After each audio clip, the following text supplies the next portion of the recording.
ମୁଁ ଅଷ୍ଟମ ଶ୍ରେଣୀରେ ପଢୁଥିଲି ଯେବେ ଦୁଇ ଭାଇଙ୍କ ମଝିରେ ପାଚେରୀ ଉଠିବାର ଦେଖିଥିଲି। ମୁଁ ହଷ୍ଟେଲରେ ପାଠ ପଢେ, ଗୋଟେ ପୁଅ, ସେଥିପାଇଁ ବାପା ଓ ଦାଦାଙ୍କର ଭାରି ଗେଲା ଥିଲି। ବାପାଙ୍କଠୁ ଅଧିକା ଦାଦାଙ୍କର ପ୍ରିୟ ଥିଲି। ଦାଦା ମୋତେ ସେଦିନ ଦେଖା କରିବାକୁ ହଷ୍ଟେଲ ଆସିଥିଲେ। ଫେରିବା ବେଳେ ମୋତେ ସାଙ୍ଗରେ ଘରକୁ ନେଇ ଆସିଥିଲେ। ଘରକୁ ଆସିବାର ଖୁସି ଯେମିତି ଆକାଶକୁ ଛୁଇଁଲା ପରି। ଦାଦାଙ୍କ ସାଇକେଲ ପଛରେ ବସି ମନ ଖୁସିରେ ଘରକୁ ଆସିଥିଲେ। ହେଲେ ମୁଁ କ'ଣ ଜାଣିଥିଲି, ଯେଉଁ ଘରକୁ ମୁଁ ଫେରୁଛି ସେ ଘର ଆଉ ଆମର ହିଁ ନାହିଁ। ସେ ତ ଏବେ ଭାଗ ହୋଇ ସାରିଛି।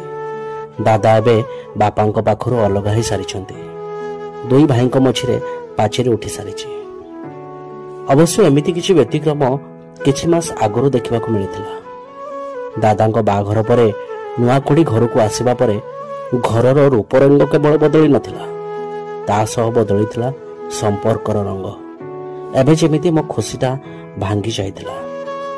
ଆଗ ଭଳି ମୁଁ ଆଉ ଦାଦାଙ୍କ ରୁମ୍କୁ ଇଚ୍ଛା ଅନୁସାରେ ଯାଇପାରୁନି, ନା ଆଉ ସେ ସାଇକେଲଟି ଦାଦାଙ୍କୁ ମାଗି ପାରୁଛି।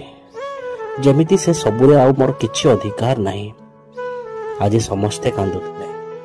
ଆସିବା ବେଳେ ଦାଦାଙ୍କ ଆଖିରେ ଲୁହ ଦେଖିଥିଲି, ଆଉ ଶୋଇବା ବେଳେ ବାପାଙ୍କ ଆଖିରେ ଲୁହ।